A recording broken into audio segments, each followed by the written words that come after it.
প্রিয় শিক্ষার্থীবৃন্দ, অনলাইন ক্লাসে সবাইকে স্বাগতম।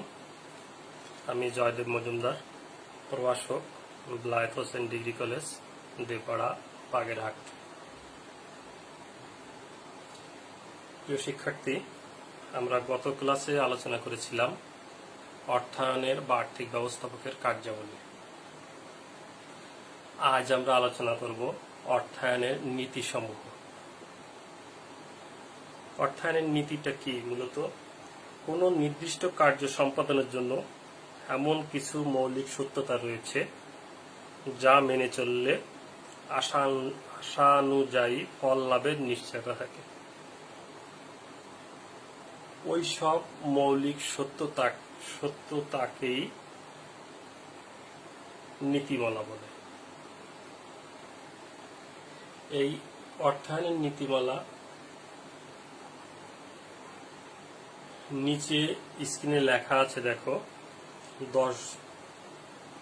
10টা ভাগে দেওয়া আছে। প্রথমে আছে ঝুঁকি ও আয় সমন্বয় সাধন নীতি।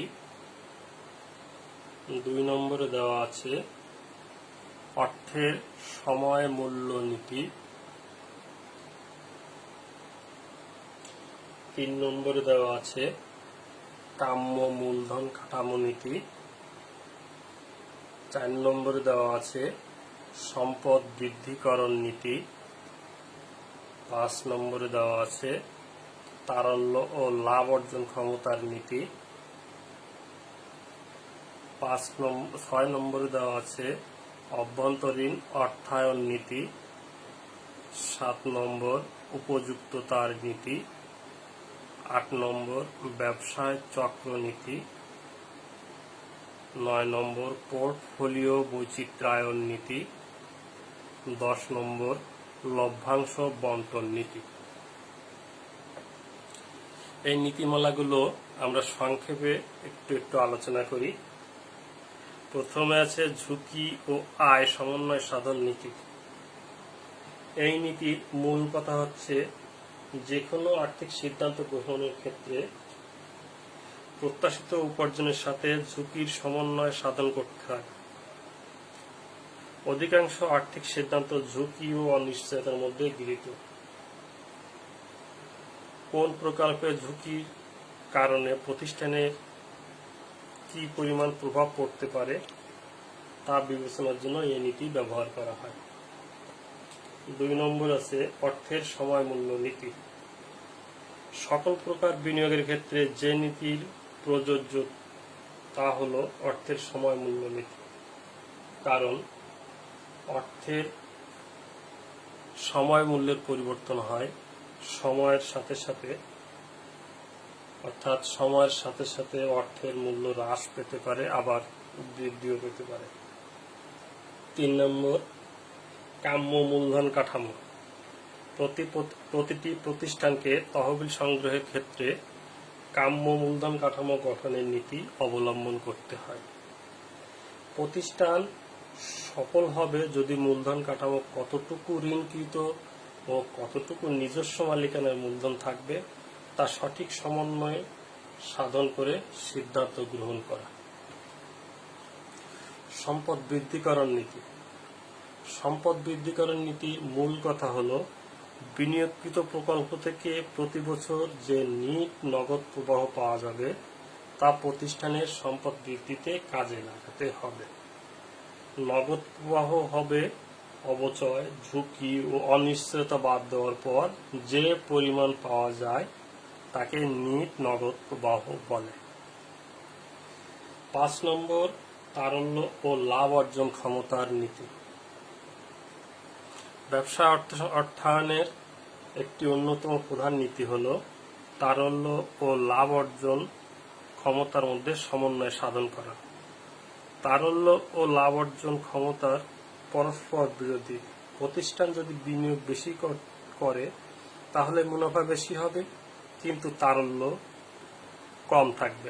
আর বিনিয়োগ কম করলে মুনাফা কম হবে, কিন্তু তারল্য বেশি থাকবে।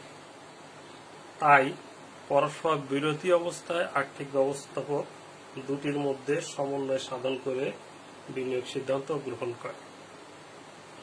অভ্যন্তরীণ অর্থায়ন নীতি।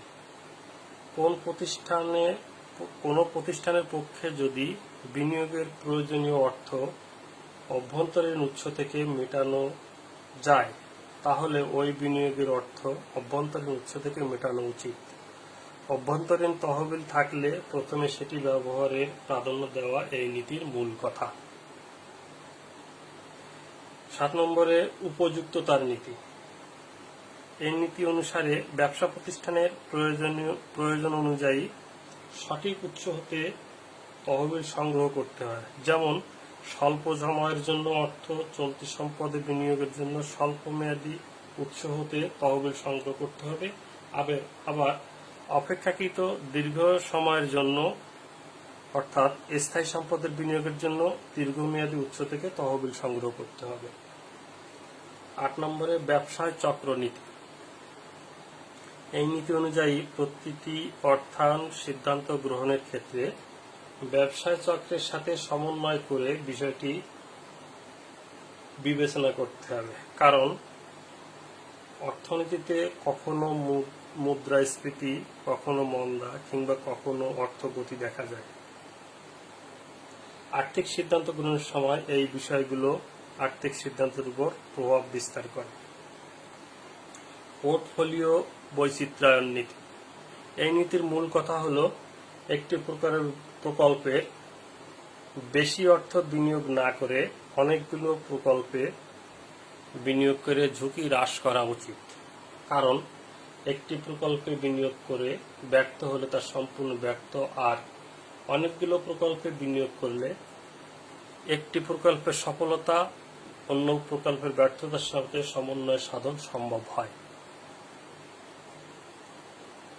লভ্যাংশ বন্টন নীতি। ব্যবসায়ের আর্থিক সিদ্ধান্ত গ্রহণের ক্ষেত্রে লভ্যাংশ বন্টন নীতি বিবেচনা করতে হয়। লভ্যাংশ প্রদানের ফলে অর্থসংস্থানের প্রয়োজন পড়তে পারে, আবার লভ্যাংশ প্রদান না করলেও শেয়ারের মূল্য হ্রাস পেতে পারে। তাই ব্যবসায়ের লক্ষ্য অর্জনের জন্য কাম্য লভ্যাংশ বন্টন নীতি প্রস্তুত করতে হবে। প্রিয় শিক্ষার্থী, এই হলো মোটামুটি অর্থায়নের নীতিসমূহের সংক্ষিপ্ত আলোচনা। তোমরা পরবর্তীতে বাসায় বসে দেখে নেবে। আজ এ পর্যন্তই। আগামী ক্লাসে আবার দেখা হবে।